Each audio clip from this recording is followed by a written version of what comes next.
All right, this is another one of those morning coffee rants, and the coffee has already been consumed, and I thought, well, let me just turn on the camera real quick, get this one done, and move on with the day. Got some stuff to do. I'm not in the proverbial recording room, but this one's about if you're thinking about quitting music, what should you do? And I mean, if you're thinking about quitting as an artist, or if you're thinking about quitting as a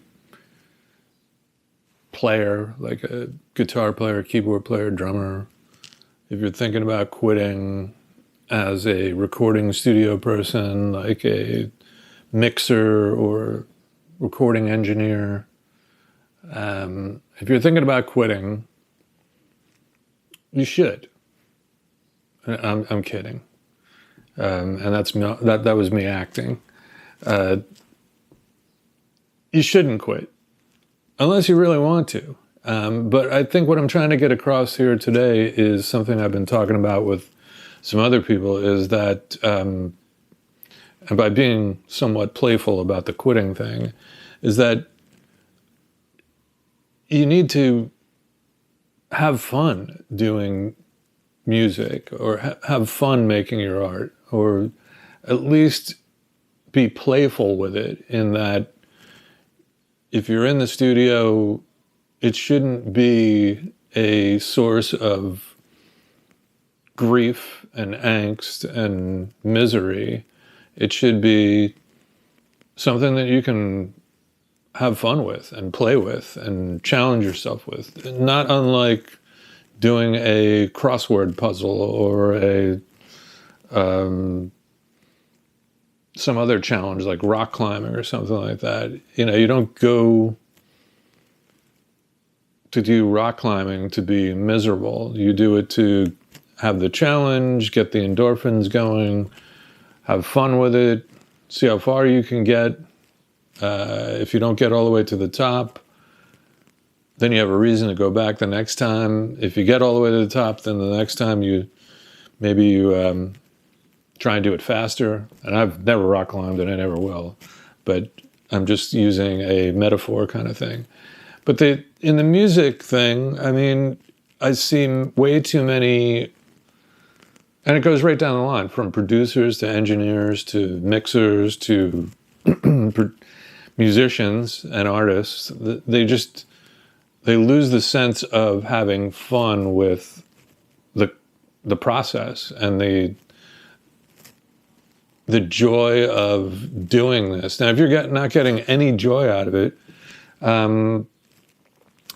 yeah, I guess maybe there's a possibility it's not in it for you.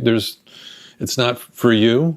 But there are ways, and there's probably a million different people on the internet or in books that will kind of give you like some sort of inspiration as to how to go about finding the playfulness, finding the fun in things. And let's face it, if you're not having fun or finding a way to get a challenge going or get something that gets your mind in a good chemical place, then you got to figure that out.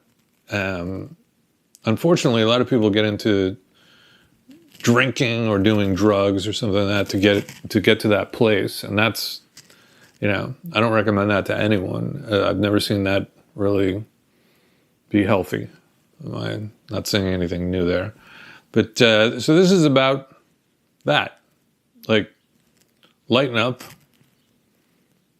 Understand that it's not every hour or day in the studio is going to be magic. Not every day when you're practicing the guitar is going to be awesome.